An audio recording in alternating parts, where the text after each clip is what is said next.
জীবনে সব করো কিন্তু কল সেন্টারে চাকরি করো না। ঠাম্মা, আমি তো মোবাইলে রিসার্চ করলাম, তাও নেটওয়ার্কের প্রবলেম হচ্ছে কেন? নাগা তো কোম্পানিকে ফোন নাগাও। হ্যালো নমস্কার, আমি এয়ারটেল কোম্পানি থেকে বলছি, কি করে সাহায্য করতে পারি আপনাকে? এই তোমার সিমে টাওয়ার পায় না কেন? এই সমস্যার জন্য আমরা খুবই দুঃখিত ম্যাম। আচ্ছা, এটা এয়ারটেল সিম না? না না, এটা প্লাস্টিকের সিম। নাতনি, এটা প্লাস্টিকের সিম নিয়ে এটা বলছি না তো, বললাম কি এটা কোন কোম্পানির সিম? এক চড়ে গাল ফাটে দিন। এটা মোট সিম, প্লাস্টিকের না। এটা কোনো কোম্পানির সিম নয়, এটা মোট সিম।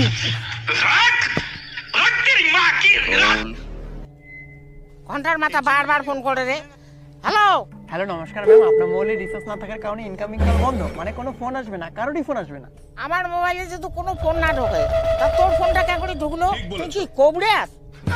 ও নাতনি, শুনতে শুন, একটা কবড়িয়াস ফোন করছে। এই আমি কবিরাজ নই, আমি এয়ারটেল কোম্পানি কাস্টমার কেয়ার। ঠাকুমা কি? ওই দেখ, একটা কবড়িয়াস ফোন করছে। কোন দিন তোর বিয়ে হবে ফুস করতো? আরে আমি কবিরাজ নই কই দেখি। হ্যালো ম্যাডাম, আপনার মোবাইলে রিচার্জ নেই, আমি সেই জন্য ফোন করেছি। ঠাকুমা, এটা কবিরাজ নয়, এটা কোম্পানি, কথা বলো। হ্যালো, ম্যাডাম শুনুন, আপনার মোবাইলে কোনো রিচার্জ নেই, তাই কোনো ফোনও আসবে না আপনার মোবাইলে, এবং কোনো ফোনও যাবে না আপনার মোবাইল থেকে। এই তোর মোবাইলে টাকা আছে দেখি তুই ছকাকে ফোন করবো? রানি मारो नहीं, ये मजाक हो रहा है। एक सेकंड यार, मजाक हो। আচ্ছা ম্যাডাম, আপনি বলুন তো, আপনি রিচার্জটা কবে করবেন? আমার কথা বলার কেউ নাই, আমি এই জন্য শেষ করবো না। ওহো দুঃখিত। আচ্ছা আপনি বলতে পারবেন আপনার কথা বলার কেউ নেই কেন? তুই কি আমার ভাতার তো পার্সোনাল কথা বলবো?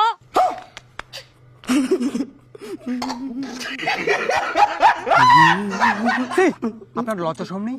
আমি কি নেকটা হয়ে আছি? লজ্জা নাইবে আমার? এই তোর লজ্জা নাই? বুড়ি মাঝিকে বারবার ফোন নাগাছিস, তোর বউ হওয়া নাই? এই একদম আমার বউ নিয়ে কথা বলবেন না, একদম মার্ডার করে ফেলবো। তোর মতন ফালতু মানুষের হাতে না মরবো, তার চেয়ে আমি ফেনতে ঝুলবো। পাগলার গোষ্ঠী নাকি রে? আয় নাতনি, ফেনত যাইয়া ঝুলং, আন তো গামছাটা। ঠাকুমা, বাইরে তো কোনো ফ্যানে নাই। बंद करो, हाथ जोड़ के मैं मोदी साहब से गुजारिश करता हूँ। শুনেন ম্যাডাম, আপনার সিমে যে রিচার্জ নেই, সিমটা কিন্তু কাজে দেবে না। কাজে না দে যেদু, তা ভাঙি ফেলান সিমটিয়া। চাকরি চলে যাবে, নাতনি ভাঙতো সিমটিয়া। চাকরি চলে যাবে। না না ভাঙবে না, নাতনি ভাঙতো সিম খান। সিম খান ভাঙ। চাকরি চলে যাবে। না না ভাঙবে না।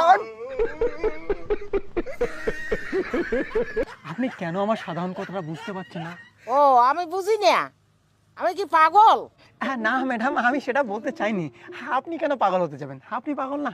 ডাক্তার মোক পাগল কইছে, ওই পাগলের ওষুধ খাওয়া দিচ্ছ। আর তুই কোন ভাঙি ফেটা রে?